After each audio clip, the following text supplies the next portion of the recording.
Good evening. The family of Northumberland boxer Scott Westgarth say his death has left a void which will never be filled. Scott died after a fight in Doncaster in February. He'd won on points but collapsed afterwards and died in hospital 2 days later. And this afternoon a memorial bench was unveiled in his hometown of Prudder. Megan Patterson reports. Friends and family coming together to remember boxer Scott Westgarth.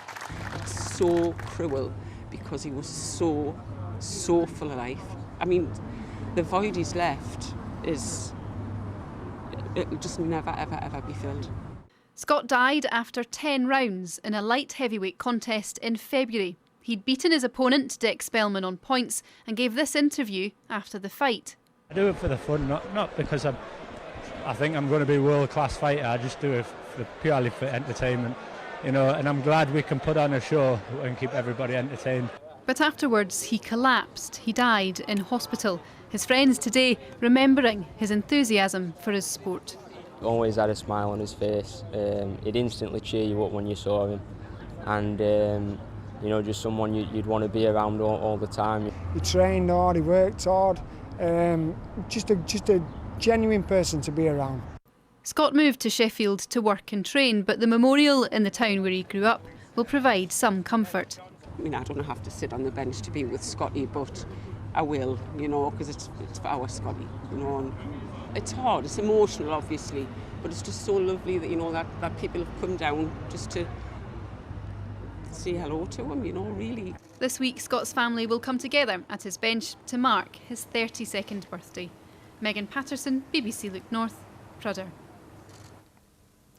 The Northern Powerhouse Minister has spoken of a golden era of government investment for the North East, a claim dismissed by Labour. Jake Berry told the BBC's Sunday Politics the region was benefiting from devolution and more transport spending. We're seeing record government investment in things like providing new rolling stock for the metro system. We are just about to, subject to parliamentary and local approval, have a mayor north of the Tyne. And of course, up in Northumberland, we will soon have a growth deal which is currently being negotiated. We need to see things being realised, because for my constituents, they don't see a Northern Powerhouse, they see more litter on the streets, they see the NHS in trouble, they see transport that isn't working. Now, as the nation celebrates England reaching the semi-finals of the World Cup, Sunderland is revelling in the contribution of a local hero. Washington-born goalkeeper Jordan Pickford made 3 crucial saves and is seen by many as the man of the match. It was also a very special day for a couple who got married at the Stadium of Light, as Damien O'Neill reports. Marita Phoenix and Paul Ledbetter booked their wedding at the Stadium of Light long before England did rather better than many people expected. Both huge football fans, they also didn't want to leave their guests unable to watch the quarter-finals, so they moved the wedding back from its original spot to later in the day, and they ended up tying the knot at 5:15 after watching England sweep aside the Swedes. We both love football, so we wanted to watch the match, and we wanted our guests to watch the match as well. So it wasn't an issue to move the wedding. When the second goal went in, a big weight off my shoulders. Yeah. I was getting ready, obviously, when I was watching it, but it's just made things like just 10 times better. So we're really pleased. Yeah. We'll find out at the disco after.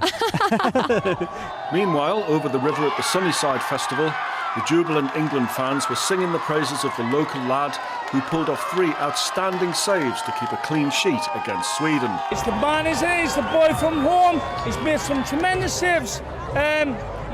Without a shadow of a doubt. He's proved he's England's #1, hasn't he? Yes. Pickford, done fantastic. He's kept us in it, and we could go and win it now. On Facebook, my profile picture is Jordan Pickford. He's an absolute local hero. Just like Henderson, Jordan Henderson, our 2 Jordans. We love them. Mwah. Damien O'Neill, BBC Look North. Roll on Wednesday then. Now, cricket and Yorkshire have lost their 2020 game at Birmingham. They set the home side 158 to win in their 20 overs, but lost by 8 wickets. Now, it's been hot and humid for many of us today. Let's get the forecast now with Abby Dewhurst.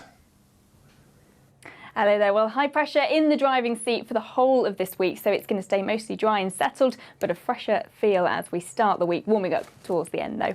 Overnight tonight, then increasing amounts of cloud, particularly anywhere east of the Pennines. Further west, we are going to see it staying dry with some clear spells developing. Quite a mild and muggy night though. Temperatures dropping down to about 12 or 13 Celsius, but in some places staying up at about 15 degrees. So a fairly cloudy start to the day tomorrow, yes, and that cloud is going to stick around along that east coast, and as I mentioned, anywhere east of the Pennines. The best of the sunshine tomorrow will be for parts of Cumbria, where temperatures will feel very similar to today, 23 or 24 Celsius. But further east, particularly along that east coast, it is going to be much cooler and much fresher. We could even see the odd isolated shower. Which will be a novelty these days. That's it for now. I'll have an update at 10:20 on BBC One. Until then, have a good evening. Bye for now.